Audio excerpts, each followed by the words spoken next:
अस्सलाम वालेकुम मोहतरम नाजरीन। शुरू अल्लाह के नाम से जो निहायत मेहरबान और रहम करने वाला है। अमेरिका में एक मुसलमान नौजवान दफ्तर में काम करता था। उसी दफ्तर में काम करने वाली एक अमेरिकन लड़की से उसका ताल्लुक़ बन गया और उसकी मोहब्बत उस लड़की से इतनी ज़्यादा बढ़ गई कि उसने महसूस किया कि अब मैं उसके बग़ैर नहीं रह सकता। लिहाजा उसने उसके माँ बाप को पैगाम भेजा कि मैं आपकी बेटी से शादी करना चाहता हूँ।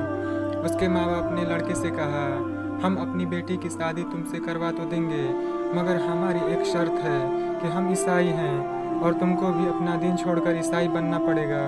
माँ बाप से ताल्लुक़ ख़त्म करना पड़ेगा। तुम अपने मुल्क वापस नहीं जाओगे। जिस समाज में तुम रहते हो उनसे तुम बिल्कुल भी नहीं मिलोगे। अगर तुम्हें यह सब शर्त मंजूर है तो हम अपनी बेटी की शादी तुमसे कर देंगे। वो लड़का अपने जज्बात में इतना दबा हुआ था कि अल्लाह के बंदे ने सारी शर्तें कबूल कर ली।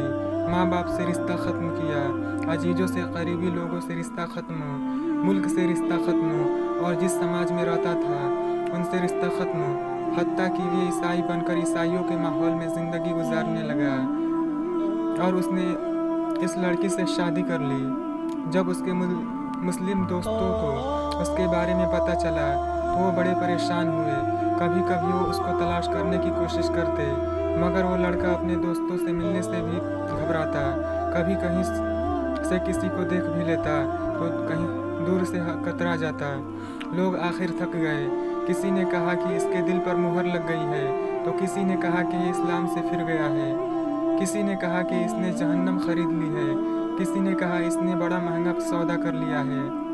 हर एक की अपनी अपनी बातें थीं। 3-4 साल इसी हालत में गुजर गए, यहाँ तक कि दोस्त अहबाब सबकी याददाश्त से भी निकलने लगा।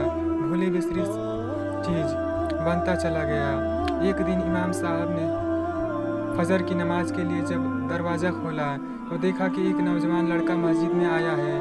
उसने वज़ू किया और नमाज की सफ़ में जाकर बैठ गया। इमाम साहब बड़े हैरान हुए। उनके लिए बात बड़ी अजीब थी। इमाम साहब ने नमाज़ पढ़ाई और उसके बाद उस लड़के को सलाम किया। फिर उसको लेकर अपने कमरे में चले गए और मोहब्बत से पूछा कि आज बड़ी मुद्दत के बाद आपकी ज़ियारत नसीब हुई है। उस वक्त उस लड़के ने अपनी हालत बताई कि मैंने उस लड़की की मोहब्बत में अपना सब कुछ कुर्बान कर दिया। बहुत कुछ मैंने अपना ज़ाया कर दिया, लेकिन जिस घर में मैं रहता था उस घर में अल्लाह का कुरान रखा होता था। मैं जब कभी आता जाता और उस पर मेरी नज़र पड़ती तो मैं अपने दिल में सोचता कि ये मेरे मौला का कलाम है, ये मेरे अल्लाह का कुरान है और मेरे घर में मौजूद है। और मैं अपने नफ्स को मलामत करता। अमाल तो मेरे बुरे थे, लेकिन दिल मुझे कहा करता था, नहीं, जिसका मैंने कलीमा पढ़ा मैं उससे मोहब्बत करता हूँ। उसकी निशानी मैंने अपने घर में रखी है।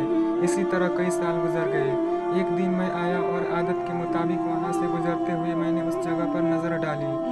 मुझे कुरान नज़र नहीं आया तो मैंने अपनी बीवी से पूछा कि यहाँ एक किताब हुआ करती थी, वो कहाँ है? तो उसने कहा, मैंने घर की सफाई की थी, उसमें गैर ज़रूरी चीज़ों को फेंक दिया है। उसने कहा उस किताब को फेंक दिया है। ये सुनकर मैं वहाँ से वापस गया और कूड़ा फेंकने की जगह से उस किताब को उठाकर ले आया।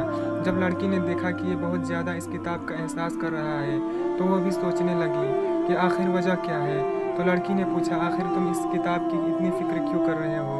लड़के ने कहा, बस मैं इस किताब को रखना चाहता हूँ। उस लड़की ने जब देखा कि ये किताब तो अरबी में है, कोई ताल्लुक़ इसका इस्लाम से है, तो उसने कहा, देखो, इस घर में या तो ये किताब रहेगी या फिर मैं रहूँगी।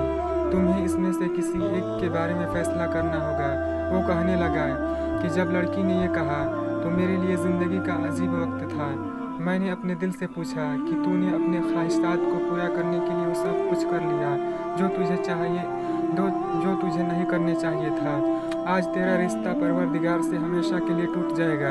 अब तो फैसला कर ले कि तू इसको चाहता है या इसके परवरदिगार को चाहता है। जब मैंने दिल में यह सोचा तो दिल से ये आवाज़ आई कि नहीं, मैं अपने मौला को कभी नहीं छोड़ सकता।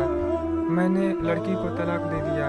फिर मैंने दोबारा कलीमा पढ़ा और अब हमेशा के लिए पक्का मुसलमान बन चुका हूँ। तो दोस्तों, आज की हमारी ये वीडियो कैसी लगी आप कमेंट में ज़रूर बताएं।